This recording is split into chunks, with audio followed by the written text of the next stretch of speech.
Last season, we qualified for the Champions League, an amazing achievement, finishing in 3rd place. And yet again, we destroyed some of the best teams in the league. Diomande was the king. He scored 10 goals and assisted 9 in just 24 league games. So what's the plan then for Season 4? First is to keep our best players like Kelvin Yeboah, who is wanted by everyone who is good in Europe. Nico as well is wanted and wants to leave, and we've stuck a £43 million asking price, although I'd much rather just keep him. He is excellent. We wouldn't be able to replace him with a player of the same quality, so fingers crossed he stays. The board are rightfully delighted with what we have achieved so far, but with players leaving the club and only £40 million in the budget, this squad is going to be very small, so I need to find some actual squad players. Everton was the first to bid for Nico, but £13 million short, so it was swiftly rejected. And yet again, we stumbled up 12 places in the European rankings. Who's laughing now? My first target was Marko Bulat from Dinamo Zagreb. However, he ended up not wanting to agree a deal due to wanting to be an important player contract, which I wasn't prepared to give him. I then had a bid accepted for Andrea Pepetti, who moved to Manchester United and has been neglected. Quality defender and happy to be more of just a squad player, which is obviously great. Low wages too, and of course, Italian, which is fantastic. But of course, that encourages other clubs to match the bid. We managed to get the £8 million release clause out of Esposito's contract, but it comes at a huge wage hike. Hoping it's a bit of a risk that pays off later on as he continues to grow as a first-team player. Schalke then offered me a job interview, but again, we have a job right here. To win the Serie A once again. Good news though that Pepetti picked us and signed for Genoa. My scouts then found me a little midfield gem in South Africa. Mokoena would cost us very little money and would help pack out the squad. We had a 500k offer accepted immediately. 1st of July and lots of players are leaving and joining, including Pepetti. But a massive bid from Gladbach comes in for Nico. It's in installments, so I still decline, hoping that Nico doesn't get mad. I then offered Caldara a contract after being released from Napoli, an experienced centre-back who can help the squad in a busy schedule or suspensions. I found this move for Ciro Immobile quite interesting from Juventus. Makes them so much more threatening up front. Dortmund then come in for Nico, but again the offer fell short and there's no way I want to sell.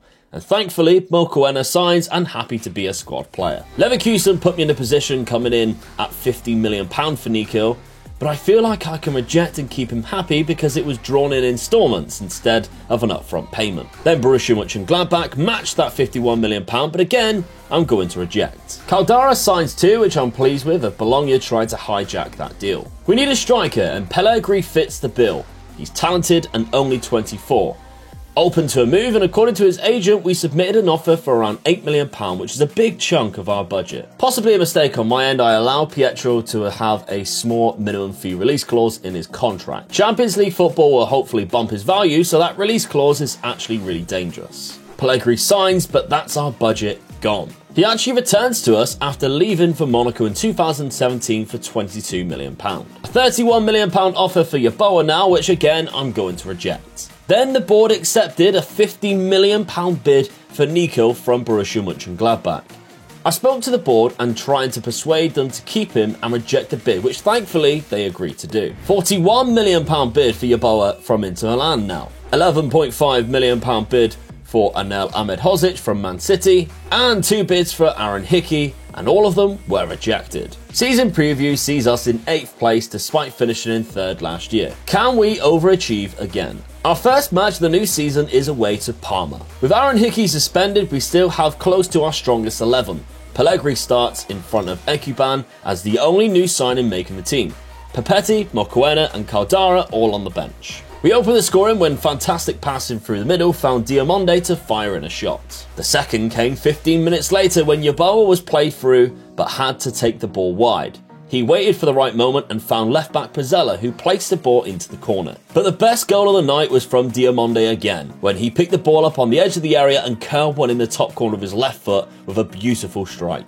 Champions League draw came along and we've been put in a group with Dortmund, Porto and Shakhtar. A tricky group which I believe we have an outside chance of actually qualifying. Sassuolo up next in the second match at home. Salvatore Esposito is recovering from an injury and drops down to the bench, and Mokoena comes in to start alongside Aaron Hickey returning from suspension. And we played fantastic and got ourselves a 5-1 win. Yeboah with a man of the match performance as well, with 2 goals and an assist. Pellegrini getting his first for the club. Great start to the season. Transfer deadline day begins and pretty much half of our first team is attracting interest. Anel was annoyed that we rejected a Manchester City offer and we have to negotiate an asking price that hopefully they wouldn't meet. £33 million might just be enough. Window closes and we lose none of the players, which is a great success. We just simply cannot attract the players that we need to replace them just yet. Squad overall is quite happy. Saiver is unhappy due to the contract concern, which I've now offered a new deal, so that should be fine once he accepts. In the last game leading up to our first Champions League game, there was a loss to Cagliari. Disappointed, and Aaron Hickey also got himself sent off. Pretty much a full-strength side, ready to take on the Portuguese giants. We opened the scoring when Porto's defence were napping and Yeboah tapped one in. But Porto in the second half wasted no time to equalise through their danger man Ivan Nilsson. And when they attacked down the right-hand side, he picked up another goal to take the lead. Thankfully for us, late in the game, we came alive and with Hefty's cross was parried out by Porto's goalkeeper, Mokoena was the first to react and equalise to secure a point. September was a bit of an up and down month in all honesty though. Before the Dortmund game, we had a 4-4 draw against Roma, a win against Verona and a loss to Juventus. And even with both centre-backs being swapped out, we took Dortmund to a 0-0 draw and down to 10 men too when Aaron Hickey got his second red card of the season. This kid needs to calm down a little bit. October was more promising, just the one bad result against Inter Milan, but 3 big wins and 11 goals scored, none conceded. With the highlight being a 4-0 win against Fiorentina, which then sees us 7th place in the Serie A, meaning we need to book our ideas up a little bit, and in 2nd place in the Champions League group at the halfway stage. Away to Shakhtar, and Pellegrini did excellent to assist Diomande. They then had a howler in defence and Yeboah jumped on the rebound to tap in a second. A third was right round the corner from King Diomande again, and in the second half, the game was wrapped up by Hickey's 4th. But look at the shots we had. 14 on target. Their keeper made 10 saves. We completely controlled the game. And although we had a bad result against Empoli, the rest of November went so well. A win over Dortmund and a 5-1 hammering at home to Napoli. We are still in 6th place, but top of our Champions League group, already qualified and with 1 game to go to secure that top position. So we needed to beat Porto to guarantee top spot, which didn't start well when Porto scored the first goal. We equalised through Gudmundsson penalty though. However, Porto then scored a second, and that's when we woke up.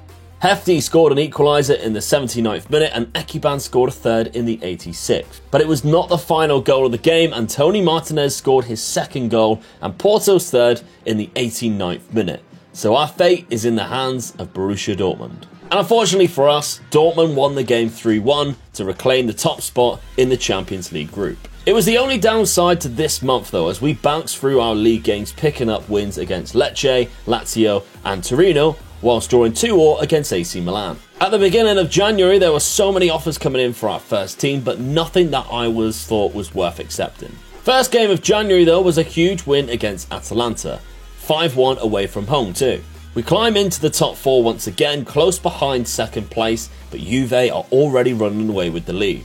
And our draw in the Champions League is a tough one against Bayern Munich. Newcastle come in with a huge offer for Nico, £44 million up front, but as you can see from the agent feedback, he isn't interested, so I might try and offer him a new deal. Nah, he's having absolutely none of it. 2 more games in January and massive wins. 6-1 to Bologna in the league and 7-1 to Venezia in the cup. So many bids coming in for our players, but I just kept rejecting. I fear if I accept one, I wouldn't find anybody as close to the quality to replace them that would want to come to Genoa. We've dropped down to 6th place, but with 4 games in hand for some reason. February. How bizarre. We started off with 2 losses to weaker teams, and then we become the giant killers again. Beating Roma 8-1. And Inter Milan 3-1, as well as qualifying through the cup against AC Milan. And Kelvin Yeboah got 6 goals alone in the game against Roma, by the way. But it is time for our match against Bayern Munich. Other than our left back Pizzella missing the game, we were fairly strong. And we took the lead too through Nico after he arrived late to meet the cutback. Bayern Munich then equalised when they worked a clever free kick. And Dani Olmo found space to find Serge Gnabry. But in the 93rd minute, Thomas Müller scored a sensational goal to make it 3-1. Following that, we are still going well in the cup against Napoli, but but dropping points to Empoli again is not ideal, and top of the league Juventus up next. But unfortunately, we couldn't do much and lost 2-0. And that means our run in Europe has come to an end when we were defeated by Bayern across both legs. So the league is my main focus. I want to finish top 4 again, but we have a second round leg against Napoli coming up soon to take us into the final of the Coppa Italia against, by the looks of it, Juventus. And we progress through to the final with a 4-3 aggregate win over Napoli, a 2-2 draw the night being just enough. And we are back to our best in the league as well, winning 5 out of 6 games, including fantastic wins against Napoli again and Lazio, putting us in 3rd place, 3 points off 5th with just 4 games to go in the league. We then welcomed AC Milan next in the rain with a thunderous volley from Pizzella. We scored a second and secured a win when Mokoena found space in the box. Next up was Udinese, and we put 4 past them in another league win. We just need one more league win to secure the top 4. And up next we have the cup final against the league champions. They line up usually with a 4-2-3-1 with threats from Gabriel Jesus up top and Rafinha from the wing. But we are sticking with the diamond, but we do have some risks. We are missing Hickey through injury, and we had bad conditioning on Diomande, and Yeboah is still recovering from a knock, but he still starts. Now, Italy has a history of corruption in football, and I begin to question whether this is translated into the game, as somebody needs to explain how Nico picks up a second yellow card for this against Demiral. And this is at 0-0 as well. And the only goal of the game came when Moise Kean rose above the defender at the back post with a header and ultimately win the Coppa Italia for Juventus. So with our cup dreams being crushed, we look towards the 2 league fixtures left. The trip to Bologna up next, and we scored in the first 15 minutes through Kelvin Yeboah. We scored a second 2 minutes later through Ekiban. And finally, securing Champions League football next season, Mokoena picks up a 3rd. Our final game was a 4-1 win against Atalanta and sees us finish in 3rd place. Although we are 15 points behind Juve, I still feel this is great progress. But look at the player statistics. Kelvin Yeboah is dominating everything. 40 goals, highest average rating, most assists and most man of the matches. Incredible stuff. He also claimed Player of the Year for the Serie A. And still, not a lot of money has been given to us, however, so God knows how we are going to improve this year. Maybe it's time to cash in on one of our stars, but who do you think it should be? Let me know down in the comments section, and if the next episode is up, I'll pop it up on the screen right now. Thank you very much for watching.